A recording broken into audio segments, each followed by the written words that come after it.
Sir, আমার একটা অনুরোধ ছিল। আপনি যদি পারমিশন দেন, I would like to face this.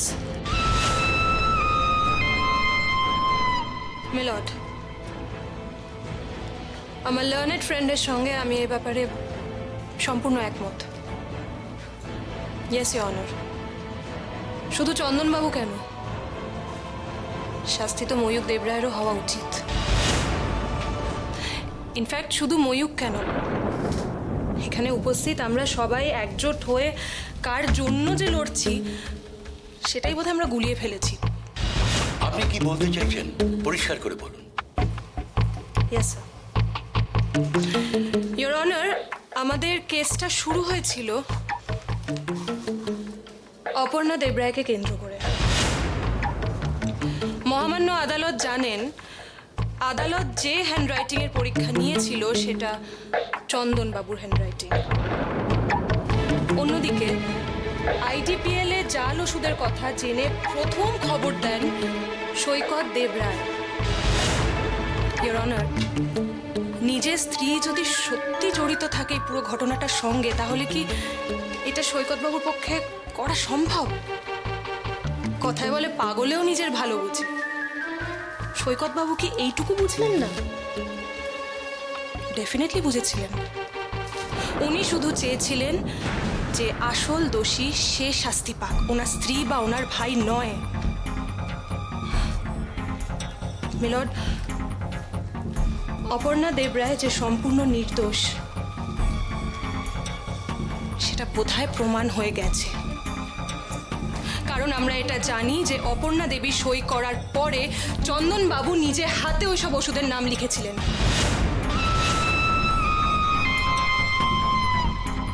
এটা প্রমাণিত মিলর্ড। একইভাবে সাইনিং অথরিটি আছে ময়ূক দেবরায়েরও। এবং এই চন্দন দিনের পর দিন ময়ূক দেবরায়কেও কিভাবে ট্র্যাপে ফেলার চেষ্টা করেছে তার সপক্ষে প্রমাণ পেশ করা হয়েছে মিলর্ড। আর এই সব কিছু থেকে যে সত্যটা বারবার আমাদের সবার সামনে উঠে আসছে তা অত্যন্ত মর্মান্তিক এবং ভয়ঙ্কর। চাল ওষুধের ব্যবসা করে চন্দনবাবু যে শুধুমাত্র নার্সিং হোমেরই ক্ষতি করেছেন তা নয়, সমাজেরও বিরাট বড় ক্ষতি করেছেন মিলর্ড। কে বলতে পারে কতজন অসহায় মানুষ এই লোকটার লোভের আগুনে পুরো প্রাণ দিয়েছে এতদিনে? That's not all milord. চন্দনবাবু এতদিন ধরে ময়ূক দেবরায়ের বিশ্বাসের অ্যাডভান্টেজ যেভাবে নিয়েছে, একইভাবে ঠকিয়ে এসেছে লেট ডক্টর দিবাকর দেবরায়কেও। সমস্ত লোভের শুরু সেখান থেকেই, যেটা আপ্রাণ আটকানোর চেষ্টা করেছিলেন সৈকতবাবু এবং অপর্ণা দেবী। আর তাই বারবার ময়ূক দেবরায়কে বিব্রত করেছে, বিভ্রান্ত করেছে এই চন্দনবাবু।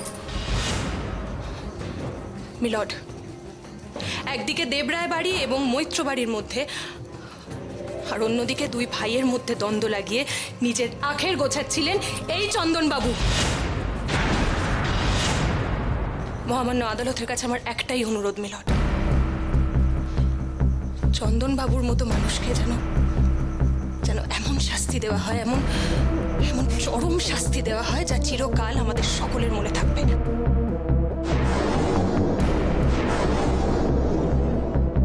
উভয় পক্ষের সওয়াল জবাব শোনার পর এই ব্যাপারে আদালত চূড়ান্ত রায় শোনাবার আগে একটু সময় নিচ্ছে।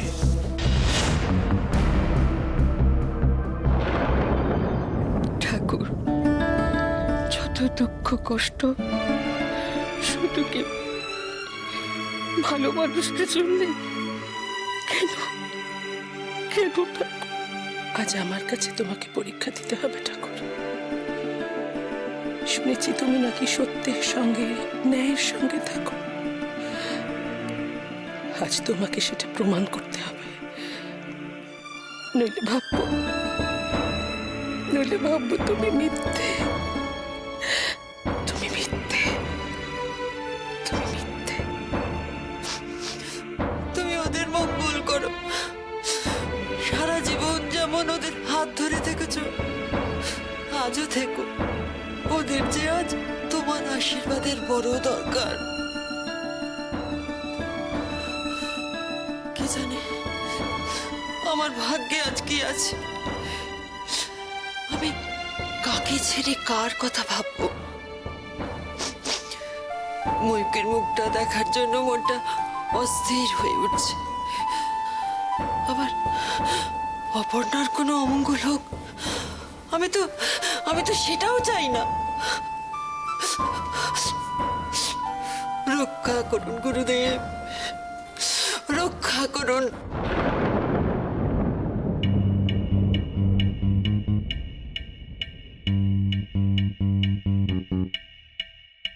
অনেক কষ্ট দিয়েছো সবাইকে, এবার তার শাস্তি ভোগ করার জন্য তৈরি হও। বাবা, আদালতের বিচারে চন্দনের কি শাস্তি হবে তা আমি জানি না, কিন্তু ময়ূখের সামনে ওর মুখোশটা যে খুলতে পেরেছি, আমি তাতে খুব খুশি। Silence, silence. সমস্ত সাক্ষ্য প্রমাণের ভিত্তিতে আদালত শ্রীমতী অপর্ণা দেব রায়কে সম্পূর্ণ নির্দোষ ঘোষণা করছে।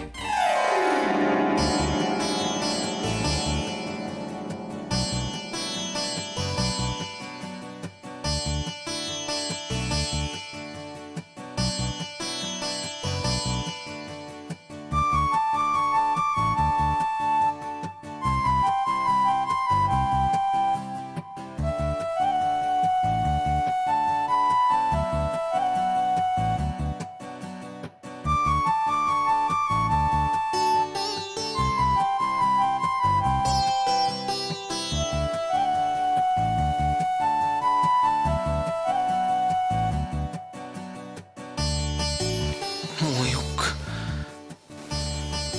ওর কি হবে? ডাক্তার ময়ূখ দেব রায় এত বড় ফ্যামিলির ছেলে, উনি নিজে একজন ডাক্তার। তাকে সরল না বলে বোকা বললেই ছিল।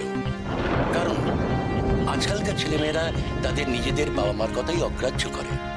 সেক্ষেত্রে চন্দনবাবু তো একজন আউটসাইডার।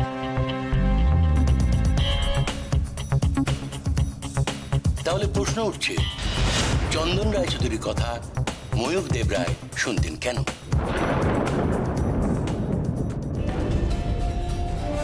দাদার শ্বশুরবাড়ির ফ্যামিলি এবং অপর্ণা দেবীকে ময়ূখ দেব রায় যে বিশেষ পছন্দ করতেন না, সেটা চন্দন রায়চৌধুরী জানতেন।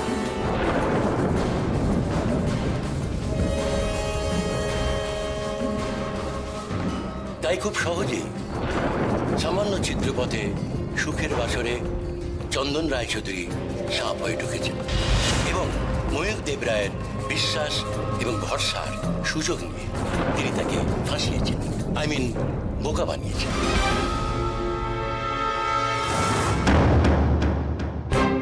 শুধু তাই নয়, দুর্ভাগ্যবশত চন্দন রায়চৌধুরীর অপকর্মের প্রত্যক্ষদর্শী হওয়ার জন্য সুজন মৈত্রের ওপর মার্ডার অ্যাটেম্প্ট নিয়েছেন।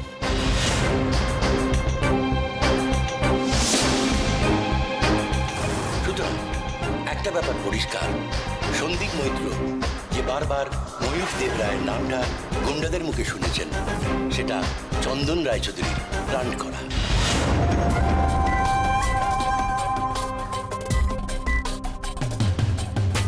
চন্দন রায়চৌধুরী সবাইকে বিভ্রান্ত করে নিজের কাজটা গুছিয়ে নিতে চেয়েছিলেন।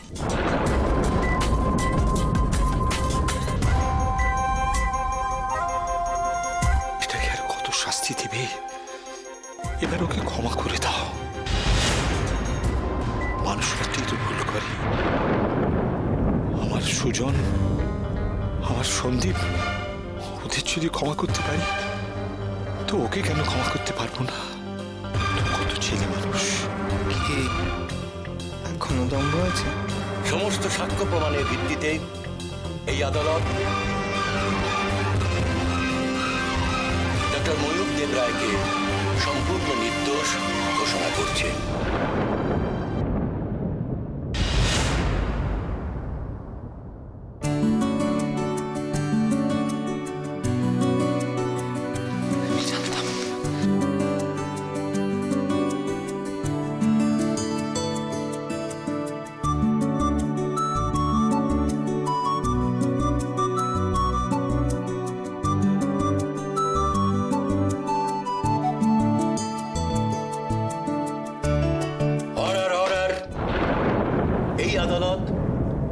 চন্দন রায়চৌধুরীকে তদন্তের স্বার্থে পুলিশ হেফাজতে রাখার নির্দেশ দিচ্ছে।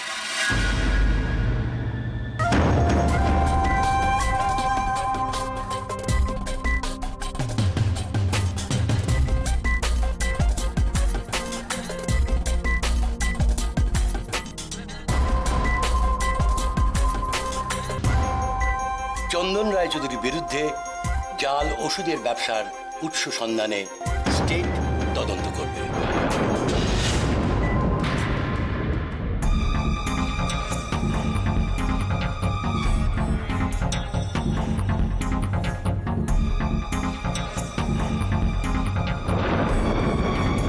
তাই রাজসাক্ষী হওয়া সত্ত্বেও গজেন গোসাইয়ের বিরুদ্ধে একই কেস চলবে।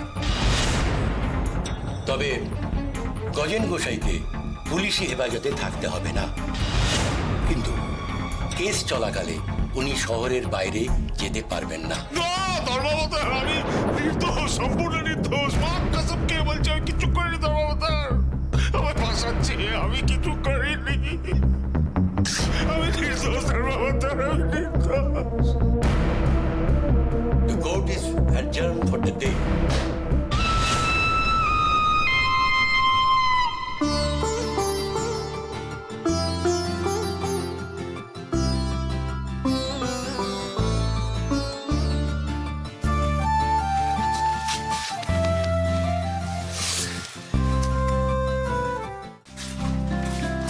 ভাই मंसूर, अल्लाह का खेल देखा। जिंदगी में बहुत सारा काम किया है, हर किस्म का काम, लेकिन आज जो शांति मिला ना पहले कभी नहीं मिली। जीते रहे बेटा, जीते रहे। সুজন, তুই যে সত্যি সুপারম্যান রে। হ্যাঁ, তুই আমার গর্ব। তোর বৌদি কিন্তু ঠিকই বলে, লক্ষণ অনেক বেশি স্মার্ট। কি একদমই না।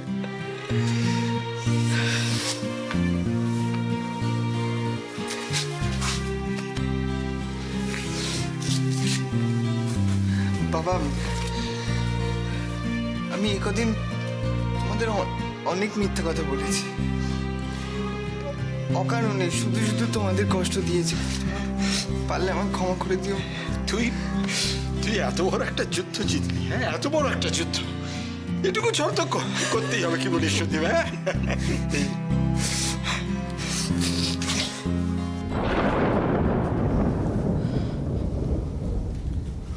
পেরেছি,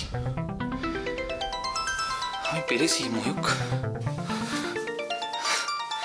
আমি পেরেছি। আজকে যদি তোকে ফিরিয়ে না নিয়ে যেতে পারতাম না, তাহলে যে কি হতো ভাই, কি করে মাকে মুখ দেখাতাম বলতো? আমি পেরেছি ময়ূক, আমি পেরেছি, আমি পেরেছি রে। এখনো এইভাবে দূরে দাঁড়িয়ে থাকবে? সব অভিমান বলে ময়ূকের কাছে যাও মোহনা। জীবনের যে সত্যটা আজ ওর সামনে প্রকাশ পেয়েছে, সেটা সামলানো কিন্তু খুব সহজ নয়। যাও।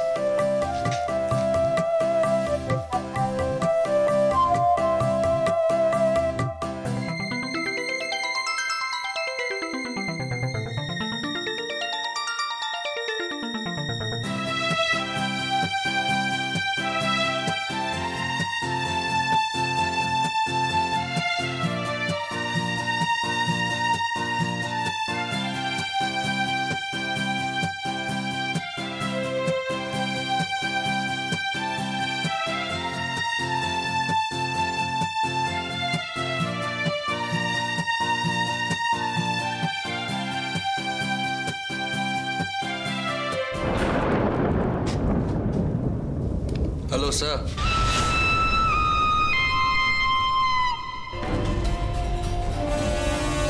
এবার চলুন।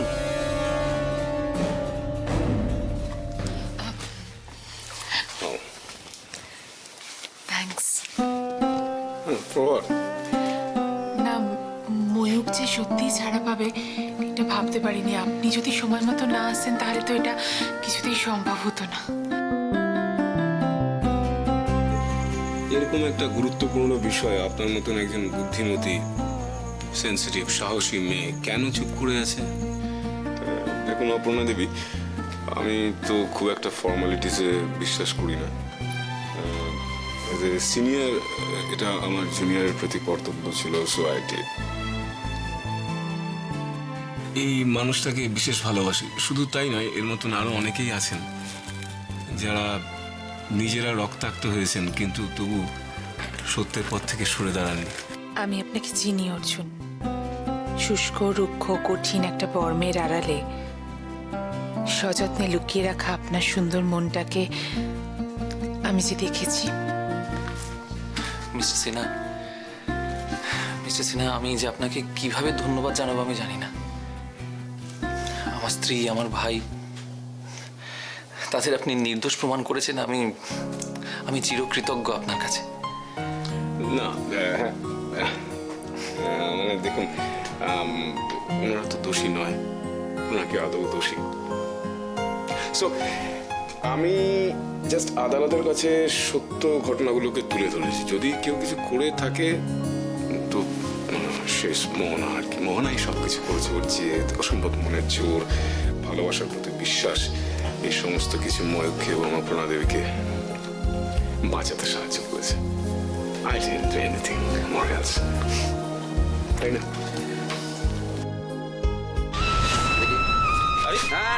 বেশি বাড়াবাড়ি চেষ্টা করবেন না। গয়না পড়তে এত আপত্তি চন্দন বাবু? হবে নাই বা কেন? আপনি তো এই শহরের একজন গণ্যমান্য ব্যক্তি, তাই না? খবরদার, খুব সাবধান চন্দন বাবু। যদি বেশি ফোঁস করেছেন না,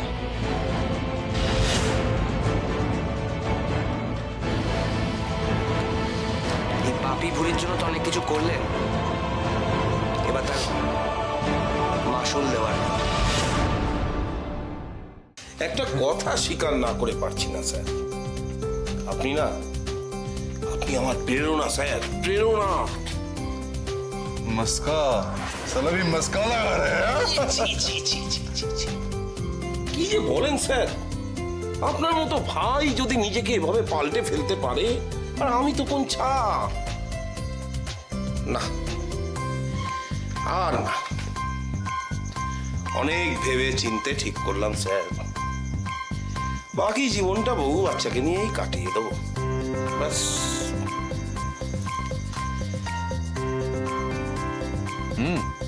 হ্যাঁ,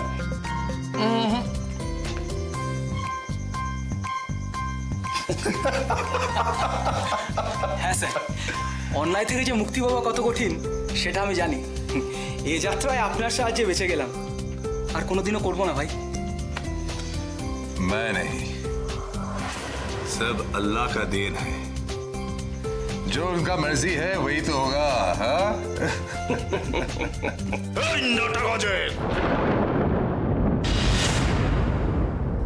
मियां मकबूल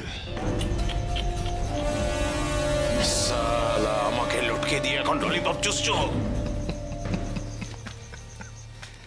14 বছর, 14 বছরের বেশি হয় না, তাই না?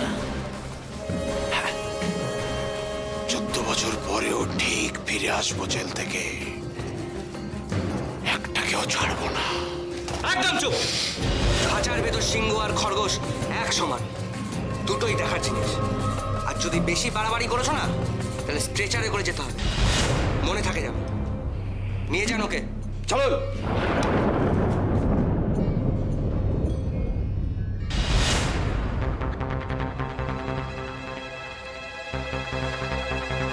চন্দন বাবু,